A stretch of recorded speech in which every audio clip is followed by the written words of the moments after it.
What is going on, everybody? Hopefully you guys are doing well out there. I'm joined again today, have the privilege of being joined again today by Kevin and Gio from LMS Box Breaks. They were obviously the ones that really uncovered a gigantic story here in the hobby, these Kaboom cards that are being pulled out of Crown Royale basketball based on the serial number that is located on the front of the box. Depending on the order of that serial number, it is almost guaranteed that you pull one of these Kaboom cards.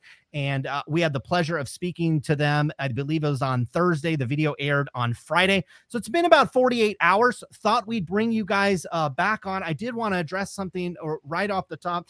And I know this was a video that's gotten over 40,000 views. I think by the end of it, it's probably like a 50 or 60,000 view type video. It's certainly moved the needle within the hobby and the discussion. And there's certainly other content creators that are talking about this. And that I want to just start by saying that's exactly what we wanted. And so I know you guys have probably taken a little bit of heat over the last 48 hours. Based on how I presented the information, based on the thumbnail, based on the title. I certainly could have presented the video differently, a different thumbnail, a different title, had it be more speculative, had it be, a far less clickbaity, but we wanted to drop a bomb on this story. And I think that was an effective strategy to get as many people talking about this as possible, getting people that had this product in hand, getting people that were thinking about buying this product or buying this product, from a breaker to a shop owner to somebody on eBay. We wanted to get the information out to everybody, make everybody aware of the situation. And certainly if you did spend 15 to 20 or 30 minutes of your own time to try to decipher the code, anybody with a fourth grade education or above certainly could have done that. Clearly, though, there are lots of people in the world that are part of that trophy generation where they just want to put on their uniform and their cleats. They don't want to get dirty. They don't want to practice, but they want to slap on the ass and they want a trophy. And so they expected us to spoon feed them the information. But I think presenting the video in that fashion wouldn't have the impact that it did. And so I commend Kevin and Gio, and I don't say this lightly, but if I needed to buy into a group break, or if I needed to recommend somebody to spend their money in a group break, you guys would be at the top of the list, because I find your integrity and honesty in this situation is beyond peril. Guys, let's start things off. Yeah, Appreciate no problem. it. Who wants to start things off? Let's just talk, look, the last I guess it's been about 48 hours or so. What's it been like, and what do you want to maybe convey of information wise at this point? I'll start this off. I think a lot of problems with people's opinions going into this was like, oh, we just want the code, like you said, right? We just want to go directly to what it is so we can, take that information. And the problem with that is that we wanted the information to not be about the code, but to be more about how you can literally hit the case hits by just numbers on a sticker, and it was there in front of us the whole time. You know what I mean? No matter the sequence, it's proven it works, and we'll tell the code. It wasn't about holding back the code. It was about people within the hobby that want to take advantage of getting the code, and then going to shop owners that didn't know about the code, and going to places and trying to take advantage of that fact specifically. And I feel like now there's been plenty of time, right? Plus, people have figured it out. 90% of the problem was there. It was 10% of doing a little bit of work. Like Kevin opened a full box, showed the sticker, literally with the serial number. There's other videos or anything like that to support that you could find on YouTube. It doesn't take a rocket scientist. Our timeline literally is like, we found out because we were, duped while breaking. Somebody hit the Kaboom literally on the app. And then we thought it was fishy. Within a little over 24 hours, we were doing an interview with you after we had supported the information that it wasn't, just a one-off or some random circumstance. So it's one of those things where it wasn't malicious keeping that code back. It was more of a protection thing. And people can say whatever they want. Everybody's going to have an opinion and think that they're one way or the other on this subject. But at the end of the day, it's more about the information that this is what it is, and not so much about the code. Because if you want the code, you're probably going to use it for something, to your benefit, right? And so it was never about the code. It was more about that this is something real. So that's kind of where we were coming from, at least in asking you guys to kind of keep it off, at least in the beginning, you know.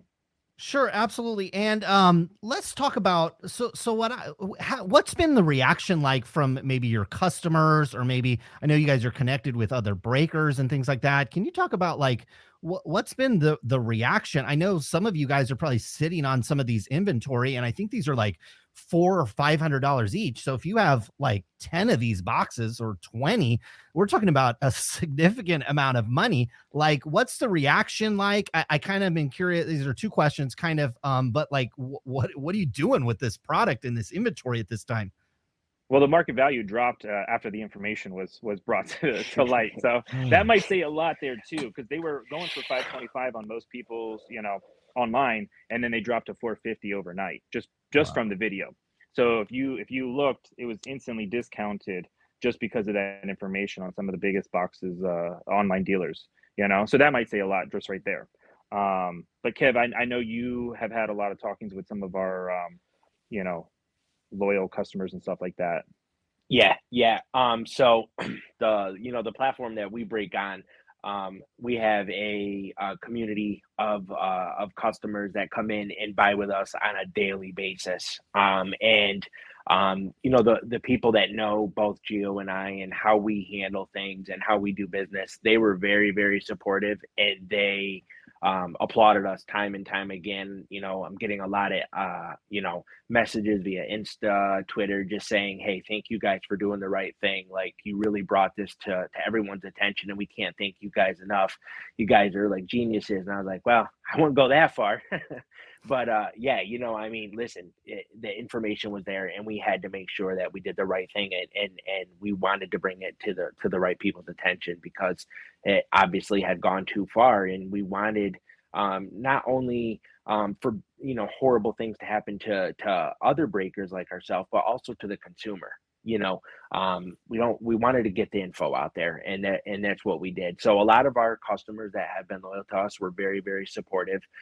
There were some people that would not go that same path, and they had a choice of different words. And like Gio said, echo back to what he said, everyone's going to have an opinion. I can't, we literally cannot fix that. But at the end of the day, what we can fix is to make sure that, again, the info is out there. Our customers know we do the right thing and we take care of them. So I also do know of other breakers on other platforms that LMS is not affiliated with. I will say this, that they've reached out and said, "Hey, when did this happen?" And we told them when it happened, and 24 hours later they had the same issue, same sequence, same everything, and they got hit. So to me, when you break it down, I've heard people say, "Oh, it's people have this idea that this is what it is. It was a philosophy." This is my thing. If it's a philosophy and you want to try it out, don't do it to fellow breakers, right? If you know something is up, why do that to somebody like yourself that breaks and does this? Either for a hobby or for a living. If you have a philosophy, I got a better idea. Go buy the case and try your philosophy out. Why do it to someone else? So I felt really bad for the other people that got hit. And all along, Gio and I, we chose not to say the name of anybody, and that's the reason why we did, because it really doesn't have to be public knowledge. People will figure it out, just like they have the code. It'll all come to a head, and people will realize it. But we don't need to expose who that is. But people got a good idea. Yeah, absolutely. And you want to talk about the code, because I think it's pretty well known at this point. Do you want to describe the scenario that needs to occur for either a Kaboom, and or it appears that a certain product, a certain other series delivers maybe like an RPA or another key card other than a Kaboom? Yeah, Gio, so I'll let you go ahead. yeah, it would be NCO, 5960 is the main serial number. That's the code there. There's a 1 replacing the 0, which usually generates another Kaboom, maybe within the case, or at least like a top like silhouette, which is the RPAs that come out of that, or some type of autograph. So usually between those two numbers, those are the main factors that we've found that the kabooms are coming out of. So that's the number. I mean, it's not hard. Literally, we did a video. Kevin did a video showing the sticker, and there's plenty of other ones out there, but it matches. Plenty of people have tested it, confirming it outside on their own. So now it's just a matter of what are we going to do with this information, as far as the hobby standpoint. Yeah, and that's probably my question is like, okay, like what do you do? And this is more my own curiosity from like a business perspective. I don't know if people will be interested in it, but I am. So it's my show. I'll ask what I want.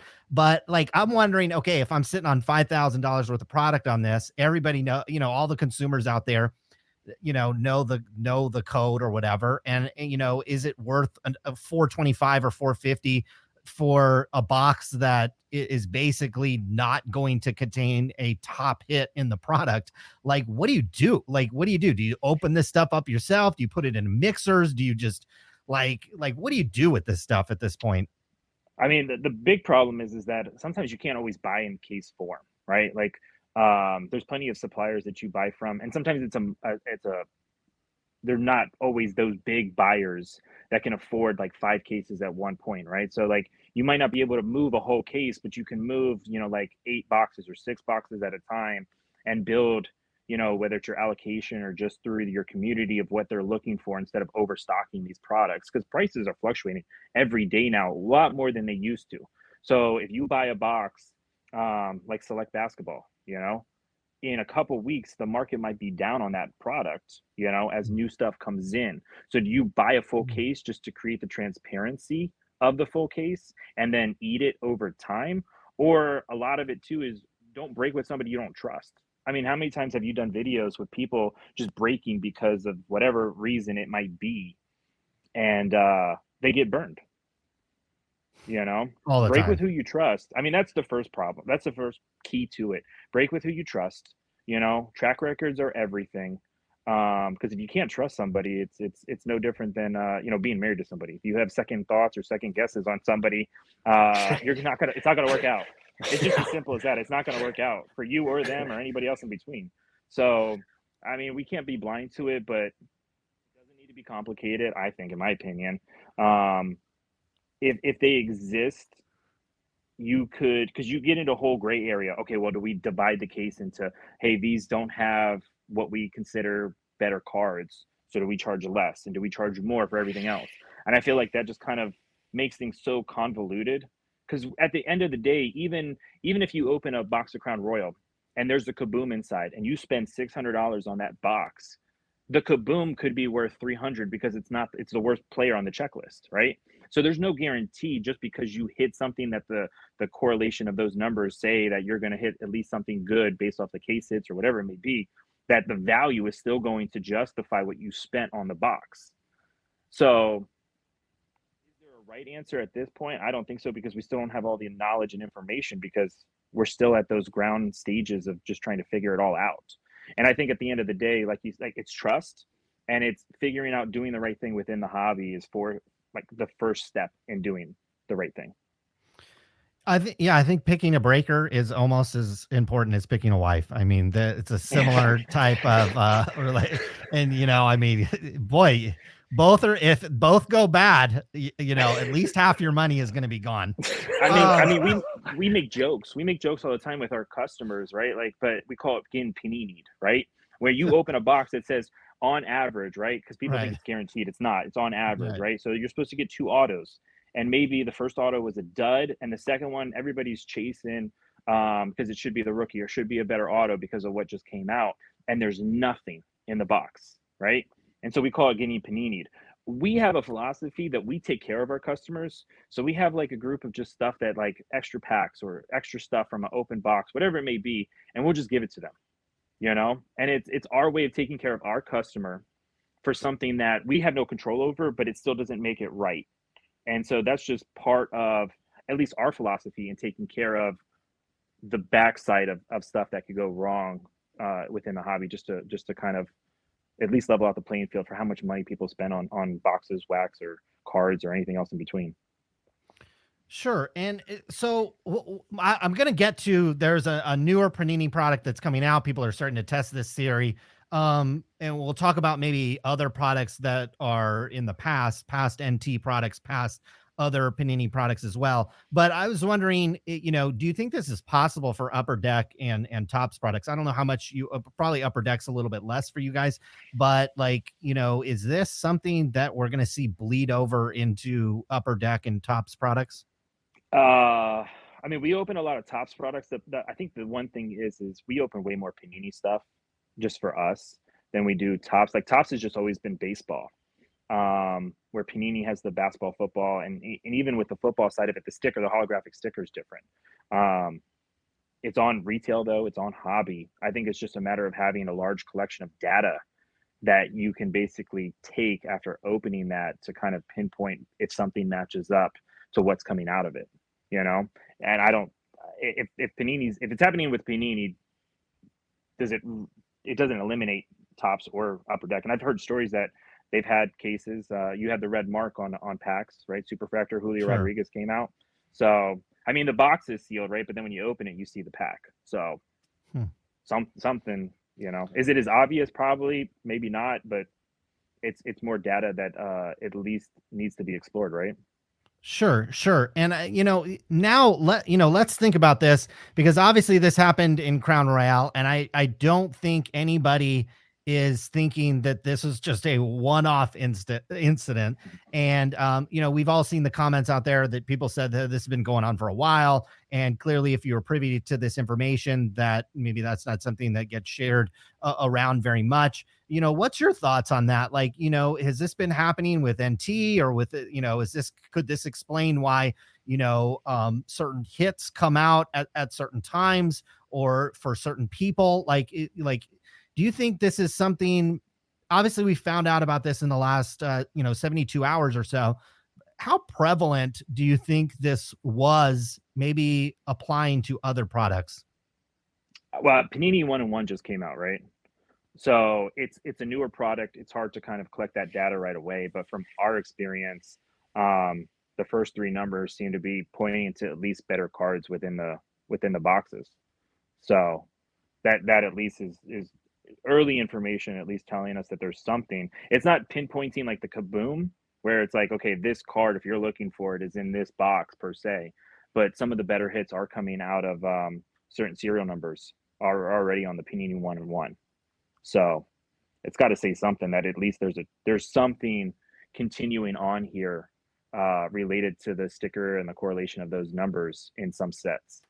What do you think that like a customer, I know you guys are on kind of the business side of it, but the average Joe out there that's seen this and they want to buy into one of one, or I think next week you've got World Cup and there's some decent sets coming down the line.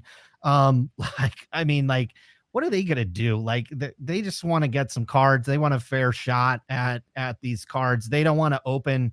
They don't want like, okay, these three boxes are good, and then we're going to run a group break with these last nine or whatever.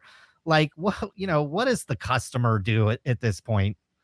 I think that's an individual circumstance for everybody, right? Like some people might get frustrated and not want to have anything to do with the hobby, and some people might still put that this is really not a thing to worry about, right?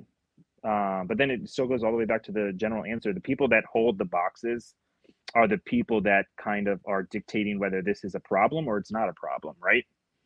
So, like for us, we're not really paying attention to the numbers while people are either buying boxes or we're putting in the breaks at this point. So it's just kind of we're keeping it as random as possible. Even when we pull a full case on and people just want to dome a box, the case is there. There's 6 on the left and 6 on the right, or 5 on the right, 5 on the left. Just you pick your box. Nobody sees anything. They're there, and then it stays that way. And then people just continue on until the case is gone and or there's nothing left, and it just keeps it as random as possible, even with the knowledge at hand. You know. So yeah, I was going to ask you that. So it's like, okay, let's say, whatever, World Cup comes out next week and you've Yeah. got You don't necessarily have a full case. You get 10 boxes somehow, and you've got 10 boxes sitting on the table. Are you showing the serial numbers, or you keep, like you putting a little sticky note over them? Like what? Like, I mean, I think just at wondering, this point, like, are your practices having to now change based on this whole thing? I think it's basically just keeping them as if it's just there, and we're not sharing any information. We're just keeping it on camera, even if it's 10 boxes. Like a lot of our setup is where we keep the product in front of us, right? So we have all of our product pretty much displayed out. And then if somebody comes in and wants to buy a box, right, or pick a box to open up some packs, it's all there. We're not displaying it where you can see those holographic symbols. And then we're literally taking the camera and saying, okay, well, we have this many boxes. Where do you want to go? So it doesn't hide what we all know, but it doesn't add into an advantage, at least for people coming in and buying. So, and then it really just comes like there's always a way around that, right? But you have to trust your breaker that they're not either extending that information or divulging it to certain people and not other people. And it really just goes back to trust. What if the pattern goes, because like some breakers will do it that way. Now, what if some breakers are like, okay, this, a product comes out and ABC 60 are the good ones. And so then the practice becomes, okay, these ABC 60 ones, those are 600 a box, and these ones over here are 400. Like what if that becomes the standard? Like what happens then? Well, the question I would ask you, would you pay 600 for a box that has a better shot at something, or would you pay $400 for maybe nothing? Um, And I think most people, I'm pretty sure you know the answer too, right? I mean, I would pay like, I guess there's a delta there to where it doesn't make sense. If it's like 1,000 and 200, it's like, Right. well, okay, what out of, the top card out of the, like, let's say it's like a Luca card or something that's the best card. But see, you and still don't know what's in there, right? You still don't know what's in there. So you're taking a chance on spending more for something better, right? Or spending less on probably maybe an Archibald, like an auto of somebody that you like from 1960, right? Like nobody collects.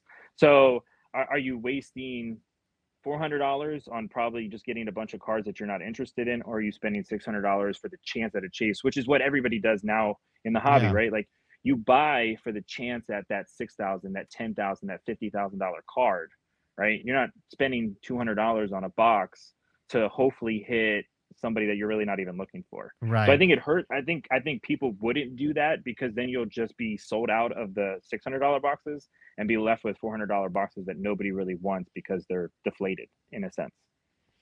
It's pretty much the equivalent to like if you have somebody buy packs.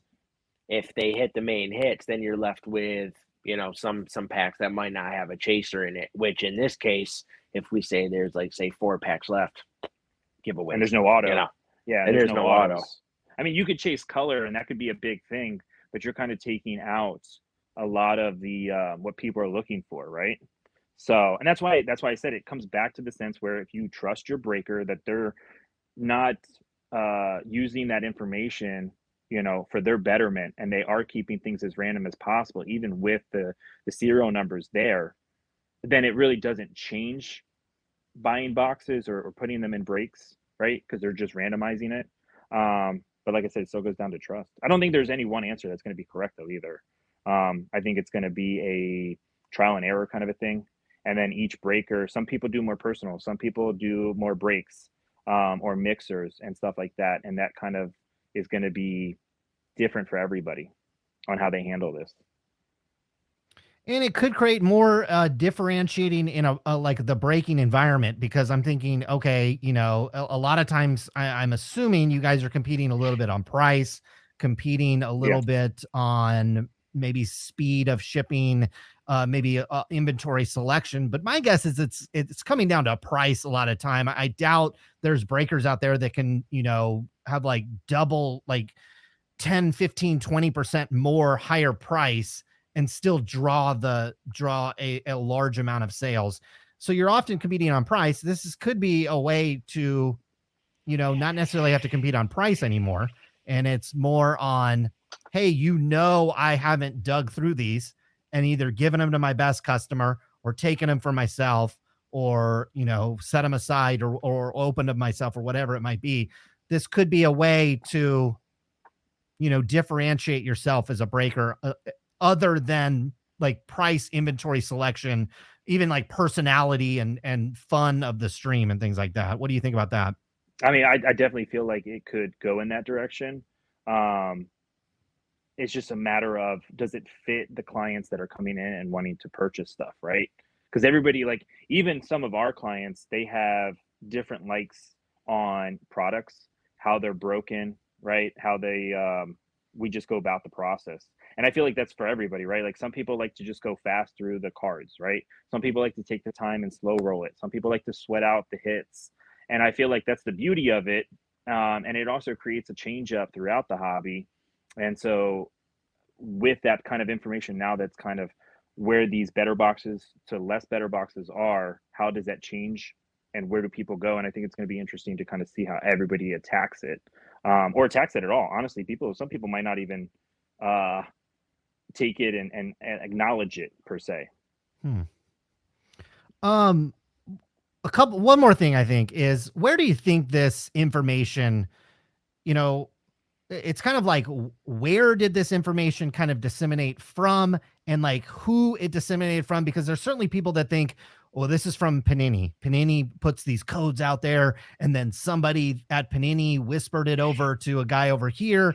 It could have come from presumably the manufacturer as well. They understand the sequencing, maybe even better than Panini does, or at least a broader range of people that work at a printing facility would know this. They call up, whoever, and then that is disseminated. My theory is, you've got people that spend five, probably even upwards of six figures, probably a month on these types of things.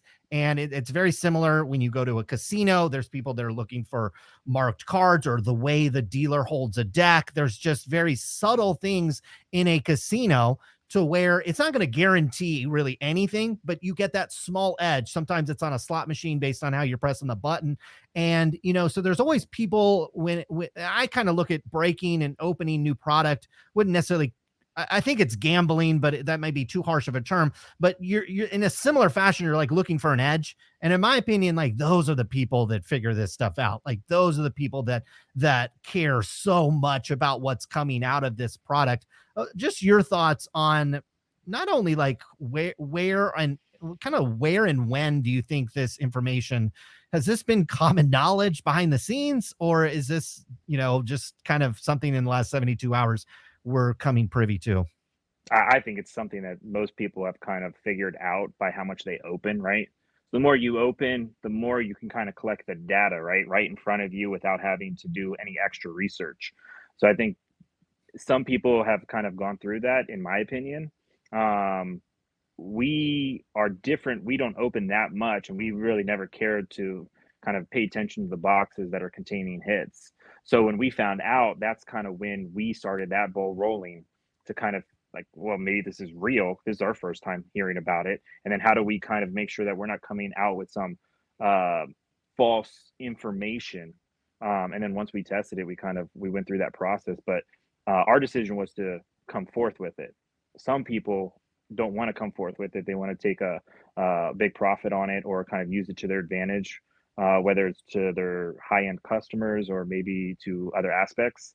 But I mean, I don't know that. I know Kevin doesn't know that. It's more about from what we can speak to.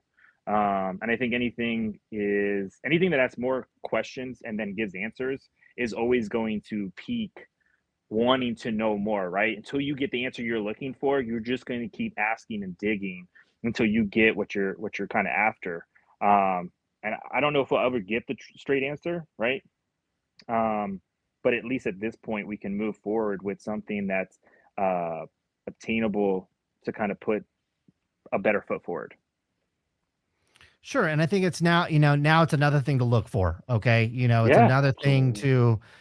to make sure that if you're buying into these breaks, and sure, if it's a $10 spot, whatever. But a lot of these spots and a lot of these breaks are hundreds of dollars. I've seen thousands of dollars every once in a while, and depending on where you're at in your financial situation, that's a lot of money. And again, I think most people buy into these things. There's certainly a community aspect, and it's kind of fun, and it's fun to sweat.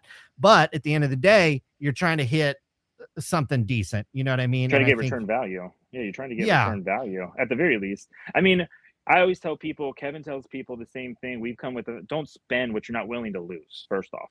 So if you don't have $1,000 to lose, don't spend $1,000. It should never, no breaker, no shop, nobody should be forcing people to like feel guilty that they're not buying a box of cards or getting into a break. Only buy into what you're capable financially to buy into or comfortable to buy into, right?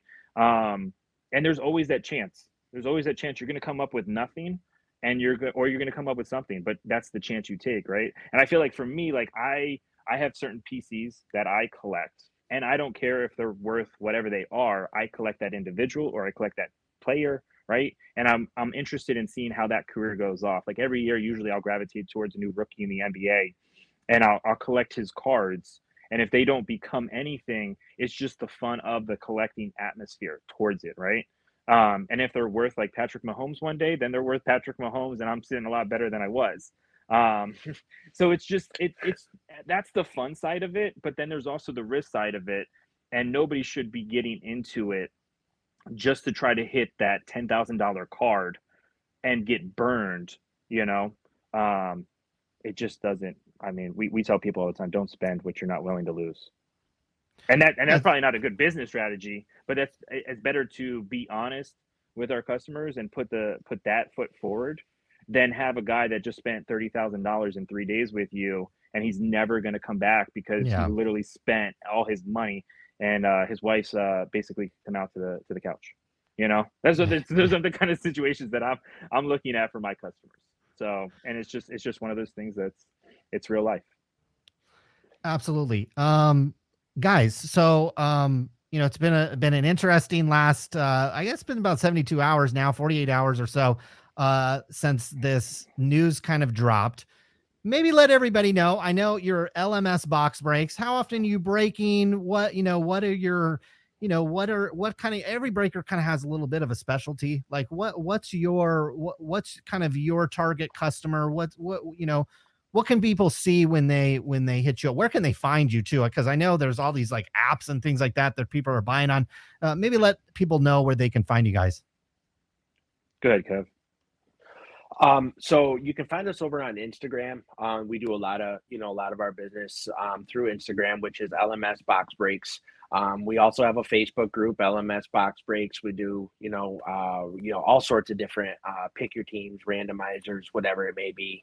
And then a majority of where we break is over on Loop the app. We are there pretty much Monday through Friday between Gio and myself. We're streaming on there a lot. So we love the platform. We love the customers, everyone there at Loop themselves. They do a great job. And we believe in where we break. And they're again, we always know wherever we're going to break or open cards that we know that it's a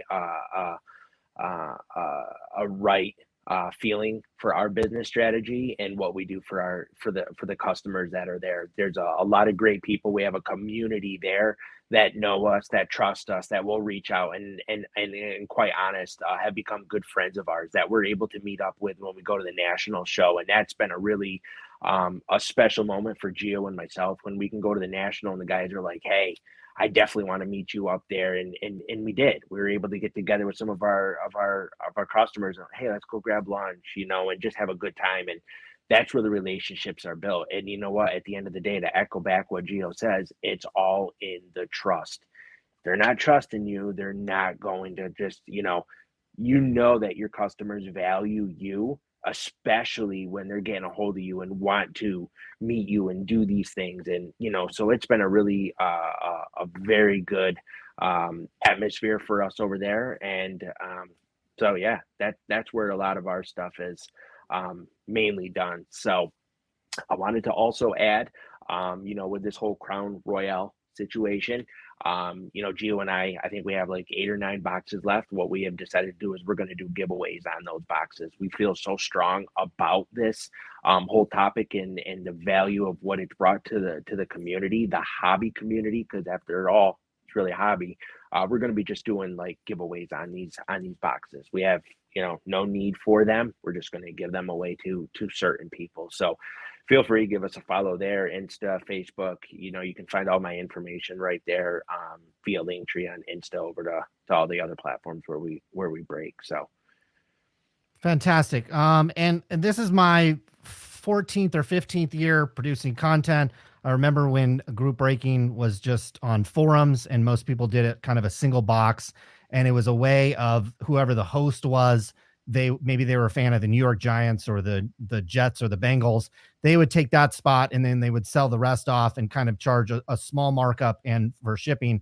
And then I remember when it started to, you know, matriculate into kind of a business, and Mojo Break Doug like emailed me 5 or 6 times to get on the podcast and get promotion and all these types of things. And I'm just like, I don't know, I don't know. I don't know about this. I don't know this guy from anybody else. But over the years, I've become, I feel like, a pretty good judge of character.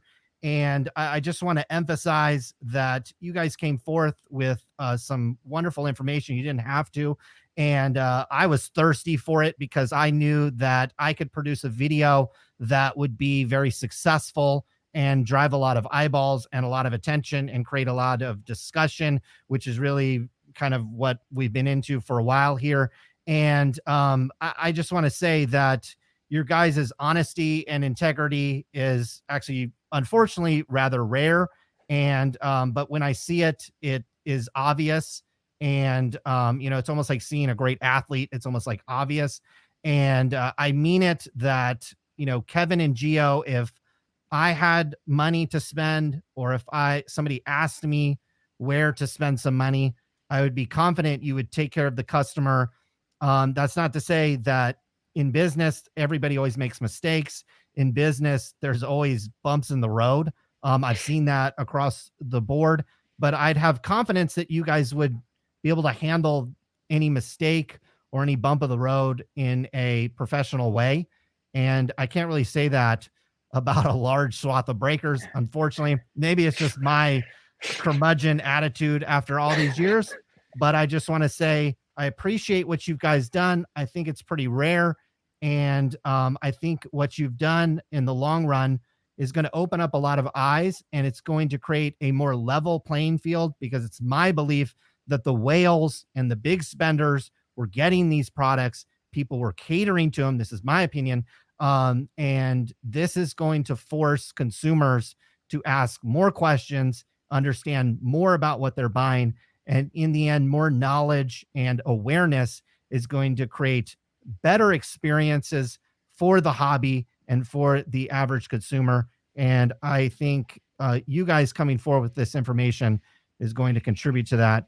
I appreciate you guys coming on today, and I'm sure we will catch up. We will catch up again. Who knows? I told you offline in the hobby. Yeah. Oh, yeah. And oftentimes when a bomb like this is dropped, there's a lot of collateral damage. And so it's potential that we'll be speaking again. You obviously have my DMs are open. My email's open. You are more than welcome to contact me anytime. I get a lot of contacts, but you guys will be at the top of the list of what I read and what I respond to. Appreciate you guys coming on. Any final words? No, I mean, we just appreciate you giving us the time to kind of put this information out there. You can't grow without discussion, and whether it's negative, positive, or anything in between that. And then anybody that thinks different is just ignorant. And so part of that is just keeping the discussion going. Like in this hobby, if we're not talking about how to make it better, and how to push the change forward, we're not doing our jobs as ambassadors for the hobby. And that's how we look at it. And we just appreciate the opportunity that you've given us to kind of just share some of this information and share the discussion. Sure. Kevin, thanks for joining us, Gio. Absolutely. Appreciate it. Thank you guys. I know Appreciate it's you guys. late. Well, I don't know what the time change. Who knows? It I gotta feels shower early, now. but It's all late. good. It's all good. It's all good. You know, All right, you know my we guys. don't sleep, right? So it's okay. Yeah, you're just breaking 24/7. You're just like a robot. Yeah. Hey, that's what you got to do sometimes. Breaking you and shipping. You got to do breaking and Yeah. shipping. Shipping's Yeah, I more know. than breaking. I 50%. swear sometimes. That Oh, last part Lord. is got it. That's why I would never break. But Yeah. unless there's like a robot that does it. Guys, $1 million enjoy your idea. night. I appreciate you guys again coming on. Thank you. Appreciate Thank the you. last 72 hours. It's actually been fun for me. I don't know about for you guys, but this has been exciting for me. And we'll see Been what great. the next weeks ahead bring. Appreciate it. Awesome. All right, Thank guys. you We'll very see you again much. soon. Take You care. got it. All right. Bye-bye. Bye-bye.